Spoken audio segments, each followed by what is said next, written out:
नमस्कार, मैं हूं आपके साथ अरविंद।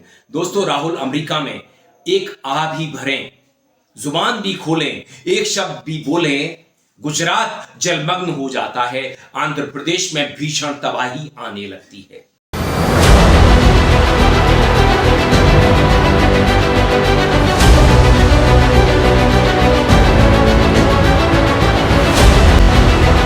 और बीजेपी के कुंबे में, मोदी के कुंबे में इतनी बेचैनी पड़ जाती है, इतनी खदबदाहट हो जाती है कि वो रात से सुबह तक भोजन नहीं कर पाते हैं।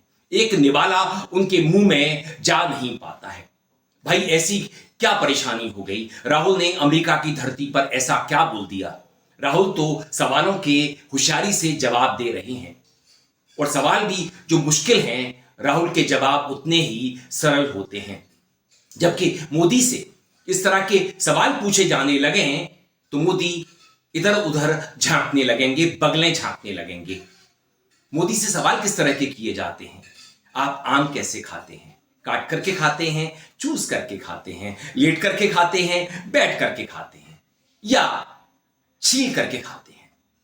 आप ऐसी फकीरी कहां से लाते हैं? ये आती चली गई, या आप ले आए, या आप पैदाइशी फकीर थे? आपके चेहरे पर जो तेज है, जो चमक है, उसके लिए कौन सी क्रीम लगाते हैं? आप इतना काम कैसे कर लेते हैं? 24/7 आप भारत की सेवा में लगे रहते हैं। आप कभी कपड़े नहीं बदलते, आपके वस्त्र बेहद साधारण होते हैं, आपका चश्मा 200 रुपये का होता है, जबकि सभी जानते हैं मोदी का चश्मा 20 लाख रुपए का होता है, उनकी घड़ी 30 लाख रुपए की होती है, उनके मोजे तक 10,000 रुपए की कीमत के होते हैं। मैं अंतः वस्त्रों की बात इसलिए नहीं करूंगा कि जब वो नीलाम होंगे उनकी कीमत भी आपको, सही कीमत भी मालूम पड़ जाएगी।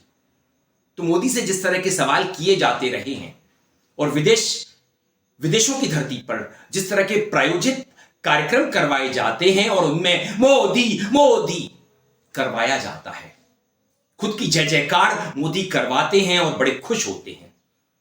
राहुल से अगर मुश्किल सवाल किए जा रहे हैं और राहुल होशियारी से, आसानी से उनके जवाब दे रहे हैं, सही जवाब दे रहे हैं, सही संदर्भों में वो बातें कर रहे हैं, तो मोदी और मोदी के कुंबे को इतनी मिर्चें लग रही हैं कि वो राहुल को देशद्रोही बता रहे हैं, देशद्रोही ठहरा रहे हैं।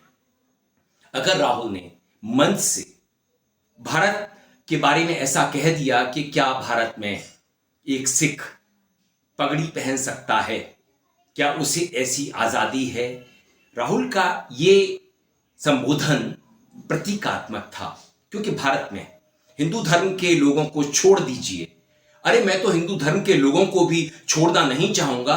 अगर कोई मोदी का विरोध करता है, नीतिगत विरोध करता है, अगर पीड़ित है और मोदी से सवाल करता है, जैसा कि महिला पहलवानों के साथ हुआ, उनका यौन शोषण हुआ, ब्रजभूषण शरण सिंह का क्या बिगड़ा?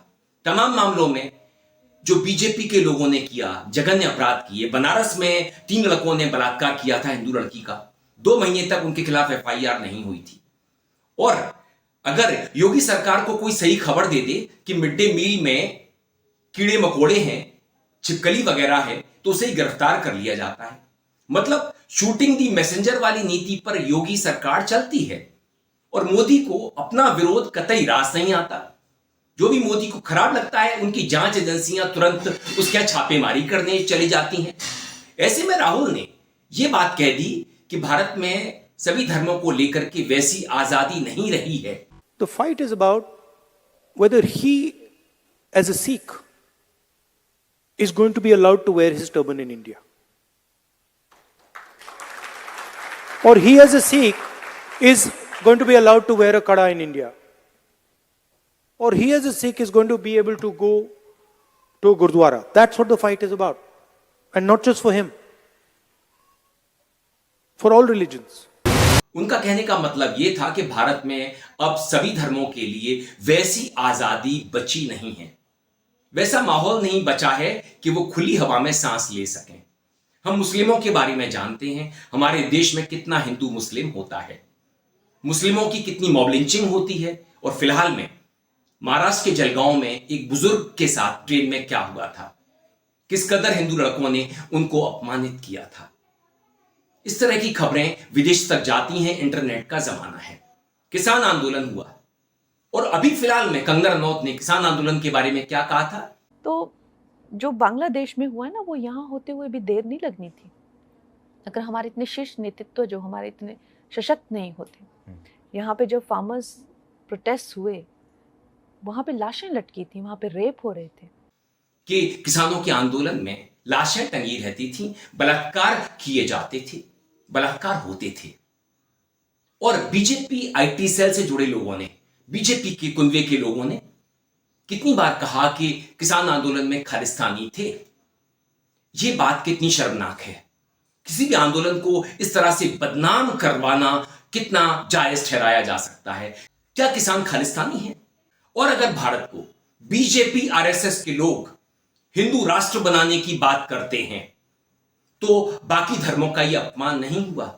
अगर बीजेपी और आरएसएस के लोग भारत को हिंदू राष्ट्र बनाने की बात करते हैं, कहते हैं भारत को हिंदू राष्ट्र बनाएंगे, इस बात में क्या भारत के बाकी धर्म के लोगों का अपमान नहीं है? सिखों का अपमान नहीं है? दूसरों का अपमान नहीं है? बार बार किसानों को खालिस्तानी कहा जाता है, यह किसानों का अपमान नहीं है? पूरी किसान कम्युनिटी का अपमान नहीं है?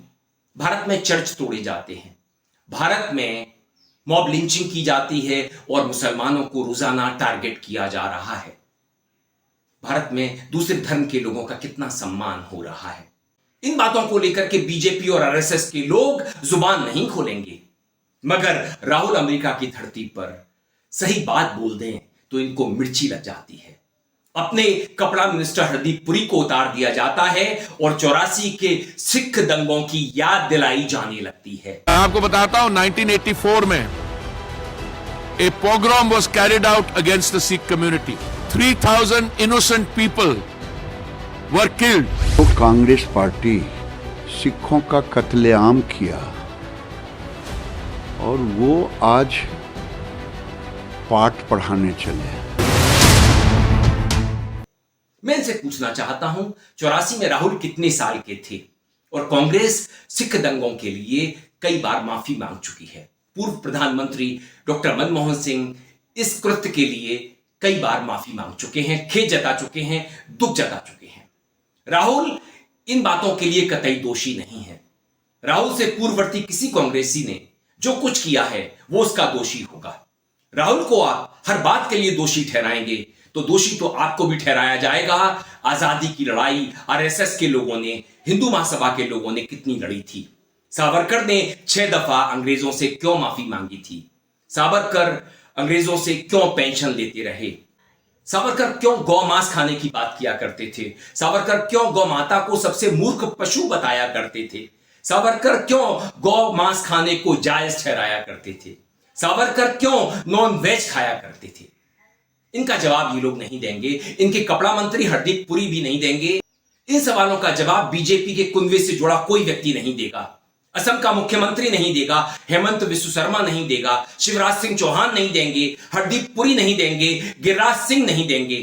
कंगना रनौत तो दे ही नहीं सकती, उसमें तो गांठ की अक्ल नहीं है। अगर राहुल अमेरिका की धरती पर जुबान खोलते हैं तो इन्हें मिर्ची क्यों लगती है? गुजरात में गुजरात जलमग्न क्यों हो जाता है? आंध्र प्रदेश में भीषण तबाही क्यों आने लगती है? और बीजेपी के कुनबे में इतनी खदबदाहट, इतनी बेचैनी क्यों पड़ जाती है कि ये भोजन करना भूल जाते हैं? एक निवाला इनकी जुबान में नहीं जा पाता। रात से सुबह तक इन्होंने भोजन नहीं किया है, ऐसा मैंने विश्वसनीय सूत्रों से सुना है।